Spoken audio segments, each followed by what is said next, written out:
and welcome back to another episode of the Dylbozer's Den. And today we're going to be talking about Vancouver, British Columbia's Atræ Bilis and their newest album, Aumicide, released through 20 Buck Spin. I became familiar with this band through their prior release, Apex Apian. And what I really enjoyed about it is it was tech death, but done in a way that wasn't just wank the entire time. And the production also was a big thing for me. It was a little bit different than what 20 Buck Spin was putting out, which, you know, definitely sticks more in the vein of kind of old school sounding bands, kind of cavernous sounding bands. You've got some doom metal, whatever, different genres being released by the great 20 Buck Spin. But today we finally have a new release with Aumicide. The production was handled by Christian Donaldson as well as Dave Stepanifikis. Christian's catalog of bands he's worked with, obviously a lot of the Canadian bands such as Beneath the Massacre and Despised Icon to kind of add more of a modern sense to it. But he also did the most recent Ingested album as well, which I reviewed right here. He's the guitarist of Cryptopsy, so you know he handles all of Cryptopsy's stuff. He also did produce Apex Apian. So let's get to the meat and potatoes of this. This is a tech death band for sure, but I believe this band is a lot more than just a technical death metal band. I enjoy some aspects of tech death, but I also want it to be catchy. I want it to be different. I don't want it just to be a wank fest. There's a lot of bands that I've listened to throughout that are great and are proficient, but there's no hooks, there's no songs. It does just feel like kind of wank to me. And maybe it's the fact that I was a few years behind on listening to a lot of the tech death and I didn't get to hear those bands at their peak. You know, I grew up with bands such as like The Faceless, Beneath the Massacre, those really technically proficient bands like that, but they still wrote catchy tracks. The artwork, definitely very jarring, to say the least, very Matrix kind of esque.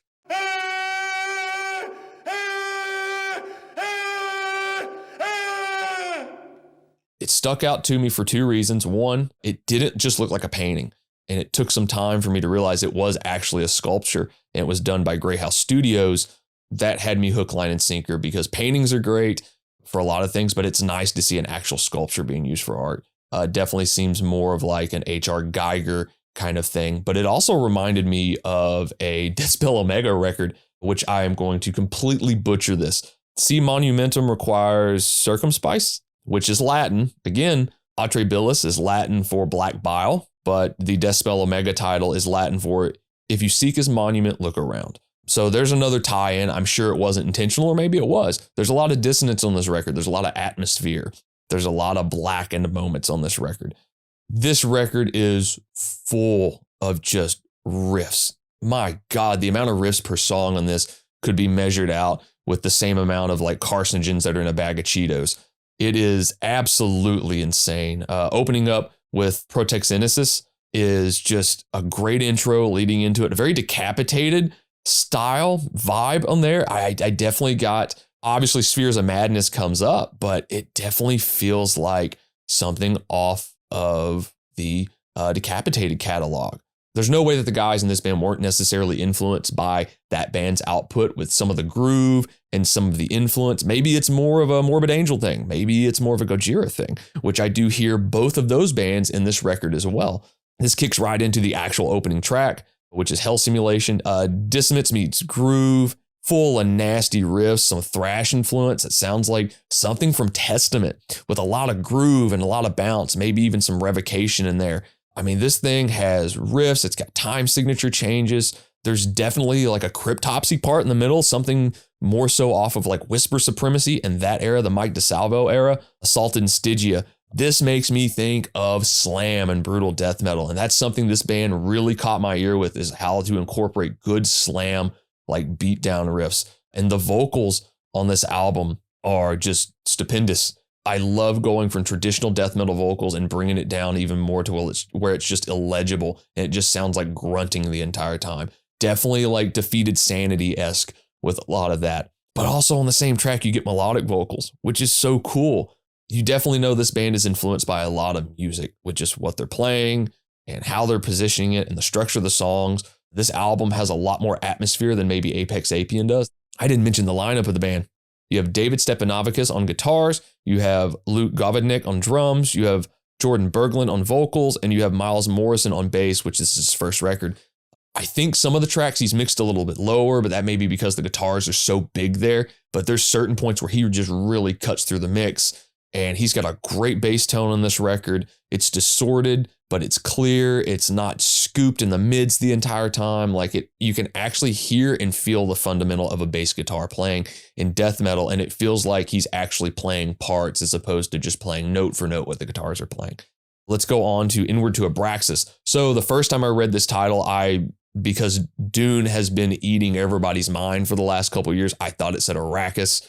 My fault, guys. It is not a Dune song. But man, this is a great, groovy, spacey track. The bridge in this, or if you can call it a bridge, is just huge and spacey with all of these different effects and it just perfect. There's some vocal effects in it going on. There's a lot of post-metal influence on this track. But then there's a big breakdown at the end that makes me think of Domination era Morbid Angel, which is, oh God, the first Morbid Angel record I ever heard.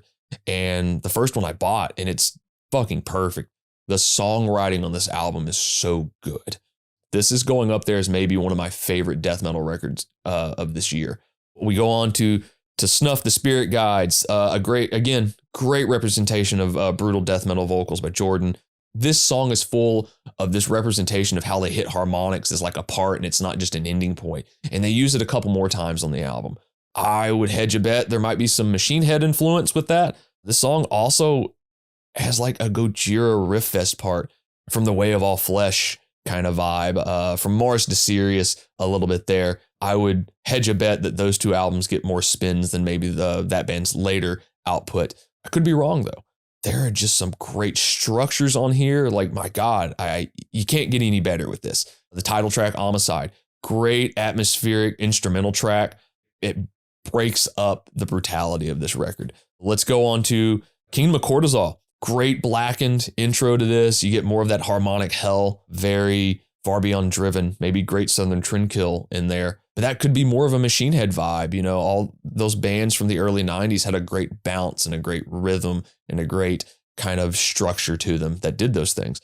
This song also has one of the longest riffs on this album I've ever heard. I can't tell you how many bars, how many measures it is, but it's in there. We talked a little bit about this with our Slime Lord interview. This is a band I really like that has these really long, just going on riffs. I referenced Malignancy in that episode, but it's, again, another band that has really long riffs that stretch out that are just really cool. I could talk about the dissonance on this album all day long. It's there. You're going to hear it. It is dissonant and atmospheric. Next track is Monolith of Flame. Man, they know how to groove. They know how to do it without it sounding hokey. They know how to do it without it sounding like just pandering. It works. The worst subgenre that I heard in the early 2000s was groove metal. I don't know why I didn't like it. A lot of bands got lumped under that, and it just felt silly. Death metal sounds great, grind sounds great, but when you throw groove metal in there, it's immediately wait, what separates that? What makes a band death metal more so than groove metal? Can death metals not have groove? Well, you're fucking proved here that death metal can have groove, and it does it really well. Great track with ambience and atmosphere. There's a very bleak dystopian vibe to this whole record. Maybe Blade Runner in there. The Matrix, as I mentioned before, you hear the bass just fucking cut through. It's fat, it's distorted, but it also has enough top end to it that it cuts through in the mix. I would love to know the signal chain of the bass tone on this record because it does fit really well. This might have my favorite song title in the whole record, Through the Hologram Cervix. More absolutely perfect vocals. Jordan might be the MVP on this record for me. There's vocals that are layered on this track.